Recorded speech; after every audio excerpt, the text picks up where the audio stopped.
আসসালামু আলাইকুম।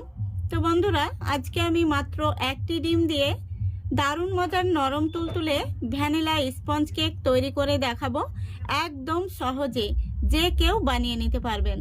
তো চলুন শেষ পর্যন্ত ফুল রেসিপিটা দেখতে থাকুন। তো দেখুন, এখানে আমি একটি মিক্সিং বোল নিয়েছি, আর দেখুন আমি একটি ডিম নিয়েছি। তো আজকের কেকটা আমি মাত্র একটি ডিম দিয়েই বানিয়ে দেখাবো। তো প্রথমে আমি ডিমটা ফাটিয়ে নিচ্ছি, দিয়ে দিচ্ছি স্বাদ মতো লবণ। তারপরে দেখুন এখানে আমি হাফ কাপ চিনি গুঁড়ো করে নিয়েছি। চিনিটা গুঁড়ো করে নিলে খুব তাড়াতাড়ি মিশে যায়। দেখুন এবার আমি একটি হ্যান্ড উইচ নিয়েছি, এই হ্যান্ড উইচ দিয়ে ডিম, চিনি আর লবণটাকে খুব ভালো করে আমি ফেটে নেব। দেখুন খুব সুন্দর করে আমি ফেটে নিয়েছি, এই দেখুন। এবার এর মধ্যে আমি দিয়ে দিচ্ছি সাদা তেল। তো এখানে আমি একটি বড় টেবিল চামচ নিয়েছি, এই চামচের 2 চামচ দিয়ে দেব।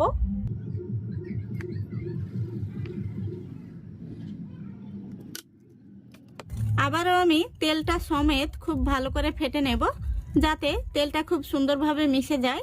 তো বন্ধুরা, এই পর্যায়ে বলছি, আমার চ্যানেলে প্রথম হয়ে থাকলে ভিডিওটিতে অবশ্যই একটি লাইক দিয়ে সম্পূর্ণ ভিডিওটি দেখার চেষ্টা করবেন, আর ভালো লাগলে চ্যানেলটিকে সাবস্ক্রাইব করে অল নোটিফিকেশনটি অন করে সঙ্গে থাকবেন। দেখুন খুব সুন্দরভাবে তেলটা মিশে গেছে। এবার এর মধ্যে আমি দিয়ে দিচ্ছি তরল দুধ। এখানে আমি হাফ কাপ তরল দুধ নিয়েছি। এখন আমি অর্ধেকটা দিচ্ছি আর বাকি অর্ধেক রেখে দিচ্ছি, এটা আমি পরে ব্যবহার করব। আর দিয়ে দিচ্ছি 3 থেকে 4 ফোঁটা ভ্যানিলা এসেন্স। আপনাদের হাতের কাছে ভ্যানিলা এসেন্স না থাকলে আপনারা এলাচ গুঁড়ো দিয়ে নেবেন।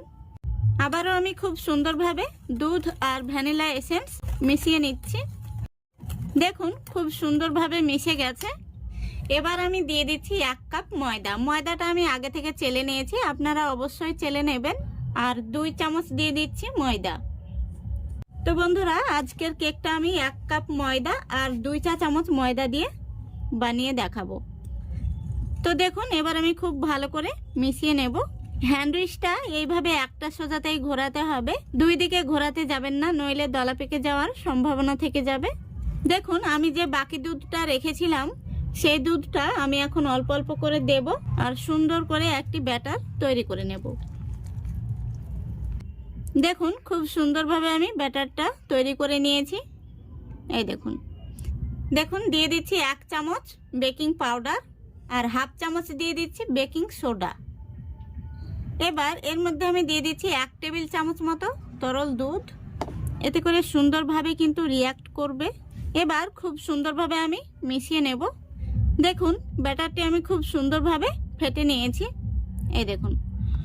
কেক তৈরির জন্য কিন্তু ব্যাটারটি একদম রেডি হয়ে গেছে। দেখুন একদম ক্রিমের মতো তৈরি হয়েছে। এর চাইতে ব্যাটারটি পাতলা হলে কেকটা ভালো হবে না, অথবা ঘন হলেও কেকটা শক্ত হয়ে যাবে। তো আপনাদের দেখে অবশ্য বুঝে নিতে হবে, ব্যাটারটি কিন্তু এই পর্যায়ে এইরকমই থাকবে। এবার এটাকে আমি একটা সাইডে সরিয়ে রাখছি। দেখুন এখানে এবার আমি একটি স্টিলের বাটি নিয়েছি কেক তৈরির জন্য। এই বাটির মধ্যে দিয়ে দিচ্ছি সামান্য পরিমাণে সাদা তেল। একটি ব্রাশ দিয়ে তেলটা খুব ভালো করে মাখিয়ে নেব। দেখুন তেলটা আমি খুব ভালো করে বাটির মধ্যে মাখিয়ে নিয়েছি। এবার এই বাটির মাপ করে আমি একটি সাদা কাগজ কেটে নিয়েছি। দেখুন এই দেখুন, এই সাদা কাগজটা আমি বসিয়ে দিচ্ছি। তারপরে এই কাগজের উপরেও খুব ভালো করে তেলটা মাখিয়ে নিচ্ছি। দেখুন খুব ভালো করে আমি মাখিয়ে নিয়েছি তেলটা, আর বাটিটা একদম রেডি হয়ে গেছে। এই বাটির মধ্যে এবার আমি কেকের ব্যাটারটা উপর থেকে ঢেলে দিচ্ছি। দেখুন সম্পূর্ণ ব্যাটারটা আমি ঢেলে নিয়েছি। এবার এইভাবে আমি 2 থেকে 3 বার ট্যাপ করে নেব, এতে করে ভেতরে বাতাস থাকলে বাতাসটা বেরিয়ে যাবে। এবার দেখুন এদিকে আমি গ্যাসটা অন করে আগে থেকে ডেকচি বসিয়ে দিয়েছি গরম হওয়ার জন্য। ডেকচির মধ্যে আমি কিছুটা লাল বালি আর একটি লোহার স্ট্যান্ড বসিয়ে দিয়েছি। এবার কেকের এই বাটিটা আমি বসিয়ে দিচ্ছি স্ট্যান্ডের উপর। এই অবস্থায় ডেকচিটা খুবই গরম থাকে, তাই খুবই সাবধানে বসিয়ে দিতে হবে। দেখুন বাটিটা আমি খুব সুন্দরভাবে বসিয়ে দিয়েছি। এবার ঢাকনাটা আমি লাগিয়ে দিচ্ছি। ঢাকনার মধ্যে একটি ছিদ্র রয়েছে, সেখানে আমি একটি কাগজ দিয়ে বুজিয়ে দিয়েছি। এবার গ্যাসের ফ্লেমটা একদম লো ফ্লেমে রেখে পুরো 40 মিনিট আমি বেক করে নেব। তো 40 মিনিট বেক করলেই কিন্তু কেকটা খুব সুন্দরভাবে হয়ে যাবে। ফিরে আসছি 40 মিনিট পর।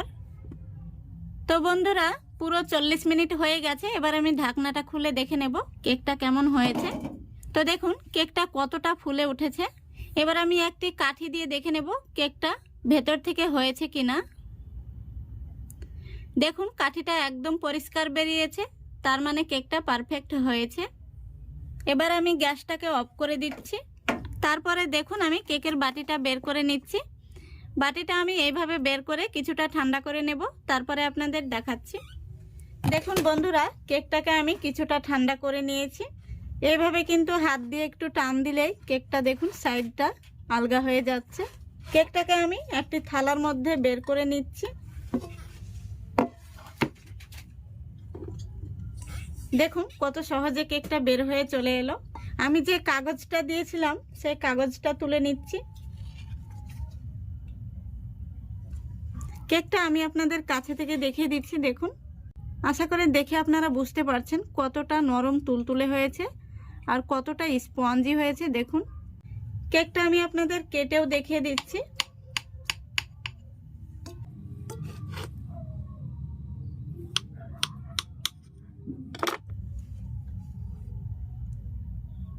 দেখুন কেকটা কত সুন্দর হয়েছে, আমি আপনাদের দেখিয়ে দিচ্ছি। দেখুন, এই দেখুন দারুণ স্পঞ্জি হয়েছে। তো আপনারা একবার হলেও বাড়িতে এইভাবে বানিয়ে দেখবেন, যে কেউ বানিয়ে নিতে পারবেন। খুবই সহজভাবে আমি আপনাদের দেখিয়ে দিয়েছি। আমার টিপসগুলো ফলো করে আপনারা বানাবেন, দেখবেন পারফেক্ট কেক তৈরি হবে। তো আশা করছি আজকের এই রেসিপিটা আপনাদের ভালো লেগেছে। তো ভালো লাগলে অবশ্যই লাইক, কমেন্ট, শেয়ার করে দেবেন এবং চ্যানেলটিকে সাবস্ক্রাইব করে অল নোটিফিকেশনটি অন করে সঙ্গে থাকবেন। আজকের মতো এখানেই বিদায় নিচ্ছি। সবাই ভালো থাকবেন, সুস্থ থাকবেন। খোদা হাফেজ।